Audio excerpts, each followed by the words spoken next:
Olá, rubro-negros e rubro-negras, bem-vindos a mais um vídeo. Eu sou a Manu e aqui neste canal nós saudamos o colossal, o maior time fora da Europa, o Clube de Regatas do Flamengo. E aí, gostou do chocolate ontem?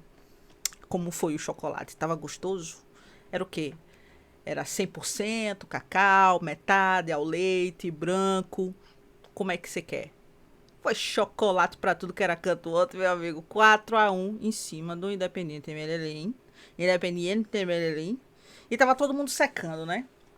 Todo mundo secando. E a gente não é soberbo, né? Rubro-negro não é soberbo. Rubro-negro é confiante. E aí, meu amigo, 4-1, fechou a régua. E aí temos, abro o canal, abro o vídeo com este passe maravilhoso na cabeça do Bruno Henrique, que só meteu a testinha. Meteu a testinha nela e a bicha foi que nem um canhão pra dentro do gol. Olha só que coisa linda. Olha isso. Olha isso. Que coisa maravilhosa. Olha só que gol. Foi uma testada. Foi uma testada que foi igual um foguete, meu amigo.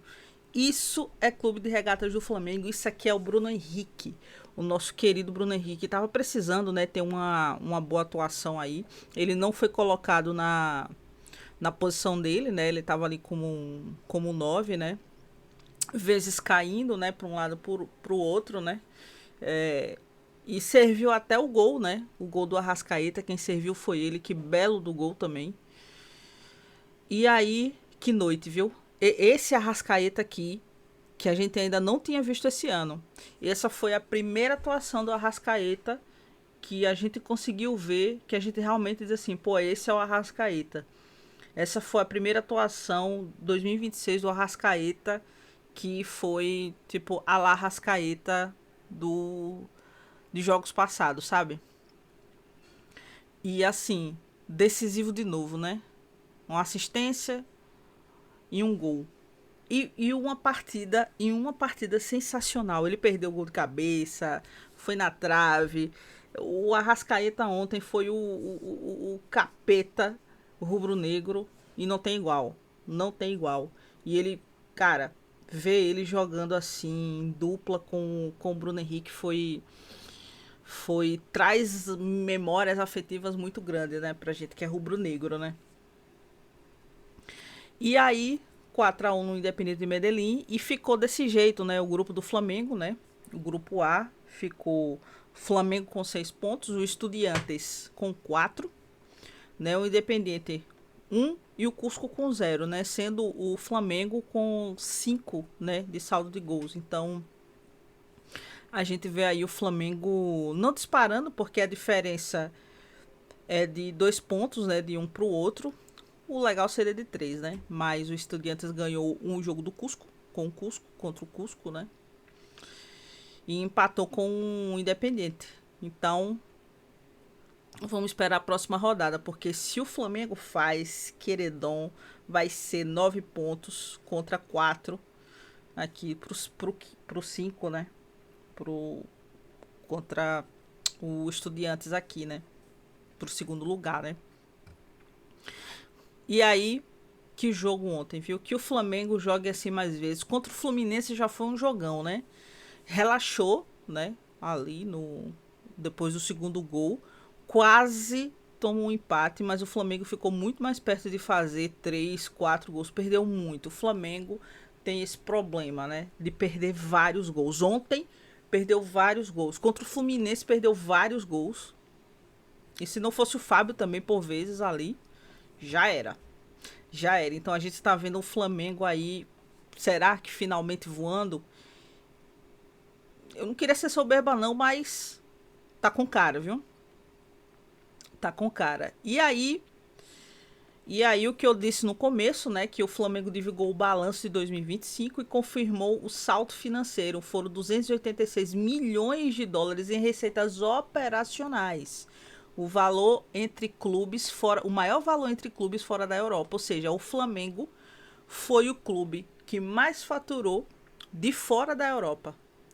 Ou seja, é colossal, cara. Não tem como, não tem como. No total, o clube arrecadou 380 milhões em receitas, crescimento de 65%, impulsionado por títulos, premiações, direitos de transmissão, venda de jogadores e receitas comerciais. Para efeito de comparação, o Inter Miami de Lionel Messi e Luis Soares faturou 215 milhões em 2025. E é um clube que não faz nada, né? É um clube que não ganhou nada, que não ganha nada. Enfim, pelo menos eu acho que ele não ganhou nenhum título, né? Mas enfim, tá lá o Messi, né? Por causa disso. Convertendo para euro 242,8 milhões. O Flamengo já aparece no mesmo patamar de clubes europeus como o Benfica e o West Ham, segundo a Liga. Assim, o clube se consolida como o mais rico das Américas e o maior faturamento de fora do continente europeu. E isso é o colossal Clube de Regatas Flamengo. E aí dá para entender por que os antes odeiam o Flamengo. Dá para entender por que a mídia bairrista odeia o Flamengo, né? Porque veja só como são as coisas, né? Desde o jogo de domingo contra o Fluminense, a mídia... Tô falando desses canais ESPN, essa turma aí, Sport TV, essa turma toda aí, passou uns 3 dias e depois mais um, depois da derrota do Fluminense ali na Libertadores, falando desse bendito jogo adiado do Flamengo. Vocês acreditam? Eu não sei se vocês têm contato, não sei se vocês viram, mas eles literalmente estavam falando que a culpa da derrota do Fluminense contra o Flamengo e do Fluminense na Libertadores foi do jogo adiado contra o Flamengo. Agora deu. Não é do Zubeldia que mexe mal, que escala mal, né? Não é do Ganso que anda em campo, não é? Não é daquele Samuel Xavier que vive errando, na verdade. Não é do atacante que nem chutar pro gol chuta. Né? Não, o problema do Fluminense foi o jogo adiado contra o Flamengo. E aí isso a mídia sustentou quase a semana inteirinha. É impressionante como o fracasso de outros times é culpa do Flamengo se o Flamengo está envolvido ali de alguma forma. Não é culpa do Flamengo se o Fluminense não teve competência nem para ganhar do Flamengo e o Fluminense estava muito mais descansado e nem para ganhar o jogo contra um time daquele da Libertadores. Faça-me o favor, né? Incompetência, pô, sai fora, pô. E aí, olha só o que a mídia bairrista faz. Olha só para isso aqui. Isso aqui foi um post da ESPN de ontem. Olha só, qual você escolheria torcedor? E aí colocou Paquetá, Arrascaeta, Pedro. E aí, quem você escolhe para ser titular, banco ou vendido? Você não vai ver um post desse sobre nenhum outro clube na ESPN. Vai lá, se você tiver Instagram, se você seguir, vai lá na ESPN Sport Center, vai lá, dá uma olhada. Vê se tem outro post desse com outros clubes. Você não vai ver isso. Você não vai ver. E isso aqui é o que essa mídia podre faz. Vende a ESPN por falta de conteúdo. Aí, tudo titular. Escolho demitir o estagiário que fez isso. E aí, tipo assim, e eles não estão nem aí, porque tiveram 12 mil likes, 1000 comentários, 65 reposts. E aí eles não estão nem aí pra isso, tá ligado? Você vai reclamar, eles vão achar bom, porque esse tipo de coisa dá engajamento. E o Flamengo é o clube que mais dá engajamento. É por isso que todo santo dia eles arranjam alguma coisa pra falar do Flamengo. E é assim que eles ganham mídia. Porque se não fosse o Flamengo, eles não iam ter isso aqui. Olha esse engajamento. Aí tu vai lá, olha outros posts da ESPN e tu vê o engajamento quando é sobre outro clube. Pode ir lá, pode ver. Pode ir lá comprovar isso que eu tô falando agora. E aí, tem um torcedor, os torcedores, os antes, estão muito putos, porque a Shopee e o Flamengo fizeram uma parceria de mestre. Foi uma jogada de mestre, de marketing fudido. Simplesmente a Shopee, junto com o Flamengo, lançou o manto popular por menos de R$ 100.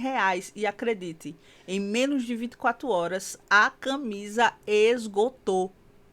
Não sei se eles já repuseram. Até queria comprar uma, porque a camisa tá muito bonita. Tem aqui as marcas, né? Tem umas marquinhas aqui muito bonitas. Aí esse cara, palmeirense, ele botou assim: parabéns, Leila!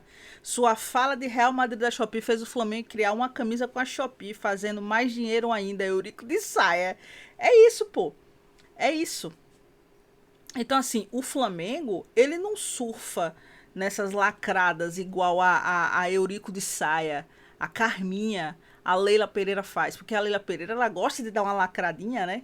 Dizem que quem lacra não lucra, né? Gosta de dar aquela lacradinha. Se ela se preocupasse mais com o clube dela, mais em transformar o clube dela em um fazedor de receitas do que fazer esse tipo de coisa de chamar o Flamengo de Real Madrid da Shopee, quem sabe o clube dela também não estava faturando.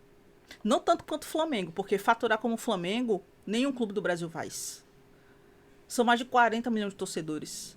Agora a gente é uma nação cultural, reconhecida pela ONU. Então, assim, cara, só senta e chora. Só senta e chora. E Leila Pereira, por favor, esquece o Flamengo, velho. Vai procurar fazer receita com o teu clubinho, pô. Que é isso. E aí a Conmebol, agora falando de Palmeiras, né? E aí, por que eu tô falando disso? Porque o nosso querido Abel, a Leila falou que no Palmeiras ninguém reclama da arbitragem. Ninguém reclama, tá lá a fala dela. Ninguém reclama da arbitragem. Você não vai ver a gente reclamando da arbitragem. E aí a Conmebol abriu um processo disciplinar após Abel Ferreira criticar o VAR da decisão contra o Flamengo. Né? Então a Conmebol abriu um processo disciplinar contra ele após declarações do técnico Palmeiras criticando o VAR. A fala aconteceu depois do empate contra o Júnior Barranquilla, quando o treinador ironizou o funcionamento da ferramenta. Abel afirmou que ano passado o VAR não funcionou e esse ano parece que vai funcionar. Então aí, se fode aí, ô bicho do mato. E aí agora vamos falar do Carrascal. O Carrascal ontem fez uma partida muito ruim. Ele, junto com Ayrton Lucas, foram os piores. Eu acho que foram os únicos que foram ruins. Porque até o Emerson Royal foi bem. Foi bem. Ele foi bem seguro, né? Deu uma mancadinha ali, mas nada que comprometesse o time. O jogo. Agora o Carrascal fazendo drible desnecessário, perdendo bola doidado. E o gol do Independente foi com o passe errado dele. Foi em cima do erro do Carrascal. Então, assim, o Carrascal, ele tá em maus lençóis. Por quê? Porque ele tá com 4 jogos de suspensão. Ele pegou 2 jogos contra aquele cartão vermelho ridículo contra o Corinthians na Supercopa. E pegou mais 2 jogos agora com a expulsão dele no Fla-Flu. Então ele vai ficar de fora de 4 jogos do Brasileirão. E aí a única oportunidade que ele vai ter de jogar vai ser na Libertadores.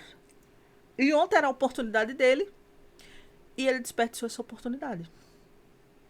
E aí para um jogador como ele, que precisa de minutos, porque ele precisa de minutos para pegar ritmo, vai ficar sem ritmo. Bom, eu espero que ele se recupere, porque para mim ele é o substituto imediato do Arrascaeta.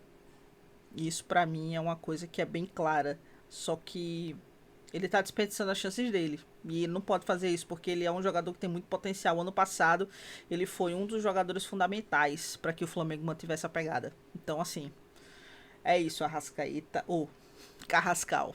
Então é isso, gente. Eu vou ficando por aqui. Espero que vocês tenham gostado. Deixe seu like e até a próxima. Domingo, né? Domingo aí contra o Bahia. É isso. Até a próxima.